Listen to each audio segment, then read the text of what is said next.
كل سنة بيحصل جدل على التمر، مكوناته ايه وبيعمل ايه في الجسم وينفع استهلكه بكمية قد ايه والسنة ايه. كل التفاصيل دي وغيرها هنتعرف عليها من خلال الفيديو ده.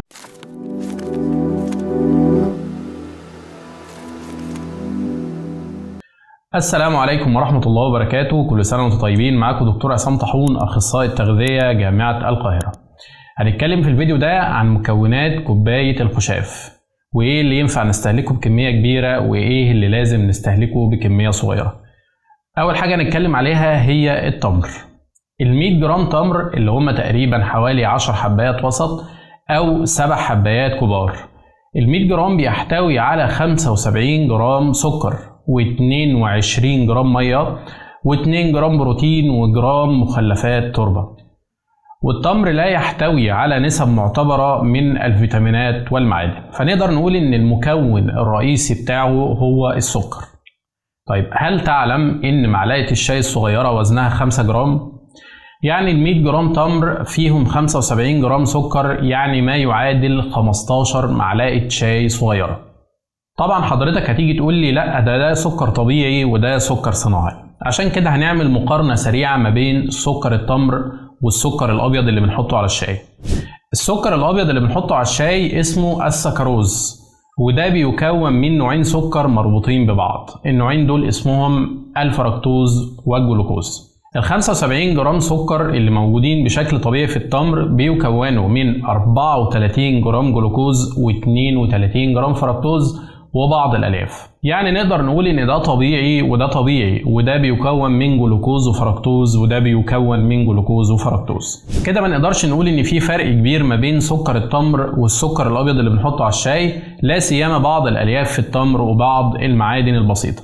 احنا هنا مش بنقول ان التمر ده حاجة وحشة، لا، التمر ده حاجة طبيعية 100% ويمكن استهلاكه. لكن الفكرة هنا بتكون في الكميات اللي انا بستهلكها. يعني الطبيعي المفروض ان انا استهلك تمراية او 2 او 3 او حتى 5، لكن اغلب الناس بتعمل كوباية الخشاف فيها ما لا يقل عن 10 حبايات تمر. طيب هتقول ان التمر سنة وان احنا ما ينفعش نمنع السنة. طبعا لا انا ولا غيري يقدر يمنع السنة، لكن السنة بتقول كمان ان احنا ممكن نفطر على مية، والسنة بتقول ان انا ممكن افطر على تمراية او 2، والسنة بتقول ان انا ممكن افطر على شق تمرة. في الحديث الشريف عن انس بن مالك رضي الله عنه قال ان النبي صلى الله عليه وسلم كان يفطر على رطبات قبل الصلاة، فإن لم يجد فتمرات، فإن لم يجد حسوات من ماء. والسنة كمان بتقول ما ملأ ابن آدم وعاء شرا من بطنه. يعني الحديث ده بيحثنا ان احنا ما ناكلش اصلا بكميات كبيرة. نقطة كمان ان احنا ما ينفعش نقارن الوضع في مجتمع الصحابة والنبي صلى الله عليه وسلم بالوضع الحالي، لان الوضع ايام النبي صلى الله عليه وسلم كان شحيح في الطعام والغذاء، ما كانش قدامهم تقريبا غير التمر واللبن اللي كانوا بيقتاتوا عليه. فهو لو حط 10 تمرات او حتى 20 تمرة وكلهم بلبن هو مش ملام، لانه هو ما عندوش مصدر تاني للاكل وما كانش عنده سمنة مفرطة. احنا في الاوقات الحالية في مصادر كبيرة جدا للاكل في رمضان غير التمر. يعني انت هتفطر تمر وخشاف وبعديه عصاير وبعديه ما لذ وطاب من النشويات والدهون والبروتينات، فما ينفعش ان انت تقيس زمان على دلوقتي لان الاوضاع مختلفة. القراصية زي التمر، لكن طبعا اقل شوية في السكر وبتحتوي على فيتامين أ بنسب معقولة جدا بتصل ل 2000 وحدة. المشمش المجفف هو اقلهم في نسبة السكر.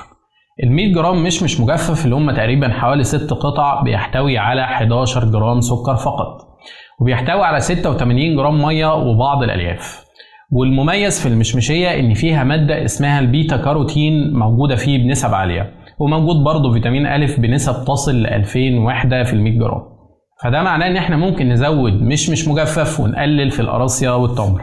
افضل مقادير لكوباية الخشاف ان انت تحط فيه تمرتين وواحدة قراصية وحوالي 5 حبايات مشمش مجفف. المكونات دي تقريبا هتعمل لنا 100 سعر واقل من 20 جرام سكر، فده يناسبك لو انت بتعمل دايت، او يناسبك لو انت مريض سكر، او يناسب الناس كلها في المطلق اللي بتدور ان هي تعمل توازن في نسبة السكريات اللي داخله جسمها. احنا ممكن ما كناش نركز قوي في كوباية الخشاف ونعلق عليها التعليق الكتير ده لو انت ما بتشربش عصاير بعدها. كوباية الخشاف هي البداية. استنونا في الفيديو الجاي هنتكلم عن العصاير وازاي ان احنا نعمل عصاير طبيعية صحية 100% وما ترفع لناش نسبة السكر في الدم وما تسببش زيادة في الوزن.